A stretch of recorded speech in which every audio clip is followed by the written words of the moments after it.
വാർത്തയായും വിവാദമായൊക്കെ social media സ്ഥിരം ചർച്ചയാകുന്ന താരമാണ് ടിനി ടോം. ഒരിടവേളയ്ക്ക് ശേഷം ഇതാ വീണ്ടും സോഷ്യൽ മീഡിയ ട്രോളുകൾക്ക് ഏറ്റുവാങ്ങിയാണ് ടിനി ടോം. കഴിഞ്ഞ ദിവസം നടന്ന ചെങ്ങന്നൂർ പെരുമ 2026 നിന്നുള്ള ടിനി ടോമിന്റെ മിമിക്രിയാണ് സോഷ്യൽ മീഡിയയിൽ വൈറലാകുന്നത്. കേരളത്തിലെ അറിയപ്പെടുന്ന മിമിക്രി താരമാണ് ടിനി ടോം. മിമിക്രിയുടെ സിനിമയിലെത്തുകയും ഇന്ന് മലയാള സിനിമയിൽ സജീവ സാന്നിധ്യമാകുകയും ചെയ്ത താരം. ഒരു കാലത്ത് മിമിക്രി വേദികളിൽ മിന്നും താരമായ ടിനിയുടെ മിമിക്രി പക്ഷേ ഇപ്പോൾ കാലത്തിനൊത്തൊത്ത് ഉയർന്നിട്ടില്ല എന്നാണ് സോഷ്യൽ മീഡിയ പറയുന്നത്.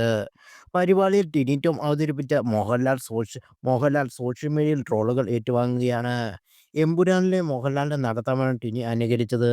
എന്നാൽ ഒട്ടും നിലവാരമില്ലാത്ത ടിനിയുടെ അനുകരണമാണെന്നാണ് സോഷ്യൽ മീഡിയ പറയുന്നത്.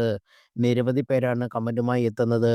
ഇത് ആരാണ് എന്ന് അവസാനം പറയണം, മനസ്സിലായില്ല, ടിനി ടോമിനെ പോലെ തന്നെയുണ്ട്, പാടില്ലായിരുന്നോ എങ്കിൽ തനി സഖാവ് അച്യുതാനന്ദൻ, വോയിസ് എടുത്താലും ഫിഗർ ചെയ്താലും അവസാനം ടിനി ടോം ആകുന്ന ഒരേയൊരു പ്രതിഭാസം, ഈ പുള്ളി ഇപ്പോഴും ഒരു 20 കൊല്ലം പുറകിലാ എന്നിങ്ങനെ കമന്റുകൾ. അതേസമയം ഈ വേദിയിൽ മോഹൻലാലിന് പുറമെ സുരേഷ് ഗോപിയും അമിതാഭ് ബച്ചനെയെല്ലാം ടിനി ടോം അവതരിപ്പിച്ചിരുന്നു. ഇതും സോഷ്യൽ മീഡിയ ട്രോളുകൾ ഏറ്റുവാങ്ങുന്നുണ്ട്.